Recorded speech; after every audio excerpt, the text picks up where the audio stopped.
ಅಂತ. ಸೊ ಮೊದಲು ಮಹಿಳೆಯರು ಬದಲಾದ್ರೆ ನಂತರ ಎಲ್ಲಾರ್ಗು ಇದು ಸಹಾಯ ಆಗುತ್ತೆ. ಮತ್ತೆ ಅದರಲ್ಲೂ ರೈತರೇ ಒಂದು ಬ್ರ್ಯಾಂಡ್ ಆಗಿ ಮಾಡೋದ್ರಿಂದ ಸಕ್ಸಸ್ ಆಗಿರೋದ್ರಿಂದ ನಾನು ಯುವ ಜನತೆಗೆ ಏನು ಹೇಳ್ತಾ ಇದ್ದೀನಿ ಅಂತಂದ್ರೆ, ನಮ್ಮ ಗ್ರಾಮದಲ್ಲಿ ಒಂದು ಉದ್ಯೋಗ ಸೃಷ್ಟಿ ಮಾಡಿ, ಸೊ ಅದನ್ನ ಒಂದು ಯಾವುದೇ ಪ್ರಾಡಕ್ಟ್ನ ಮ್ಯಾನುಫ್ಯಾಕ್ಚರಿಂಗ್ ಮಾಡಿ ಅದನ್ನ ಹೆಸರು ಮಾಡಿದ್ರೆ ನಿಮ್ಗೆ ಖಂಡಿತ ಒಳ್ಳೇದು ಆಗುತ್ತೆ, ನೀವು ಎಂಪ್ಲಾಯ್ಮೆಂಟ್ ಕ್ರಿಯೇಟ್ ಮಾಡ್ದಂಗೂ ಆಗುತ್ತೆ. ಸೊ ಅದೇ ಅಲ್ಲದೆ ನಾವು ಇವಾಗ ಬರೀ ದುಡ್ಡು ಮಾಡೋ ವ್ಯವಸ್ಥೆನೇ ಇಲ್ಲ. ಸೊ ನಮ್ಮ ಕೈಲಾದಷ್ಟು ಒಂದು ಸೋಷಿಯಲ್ ಸರ್ವಿಸ್ ಕೂಡ ಮಾಡ್ತಾ ಇದೀವಿ.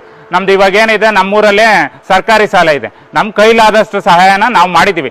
ಹೆಚ್ಚಿನ ಸಹಾಯ ಮಾಡಬೇಕು ಅಂತಂದ್ರೆ ಈ ಆಯಿಲ್ನ ಜಾಸ್ತಿ ಖರೀದಿ ಮಾಡೋದ್ರಿಂದ ನಾವು ಇನ್ನೂ ಹೆಚ್ಚಿನ ಮಟ್ಟದಲ್ಲಿ ಅವ್ರಿಗೆ ಸಹಾಯ ಮಾಡೋದಕ್ಕೆ, ಅದು ಸರ್ಕಾರಿ ಶಾಲೆಗೆ ಸೊ ನಮ್ಮ ಕೈಲಾದ ಸಹಾಯನ ನಾವು ಮಾಡ್ತಾ ಇದೀವಿ. ಪ್ರತಿಯೊಂದು ಇದನ್ನು ಎವ್ರಿ 2 ಅವರ್ಸ್ಗೊಂದು ಚೇಂಜ್ ಮಾಡ್ತೀನಿ.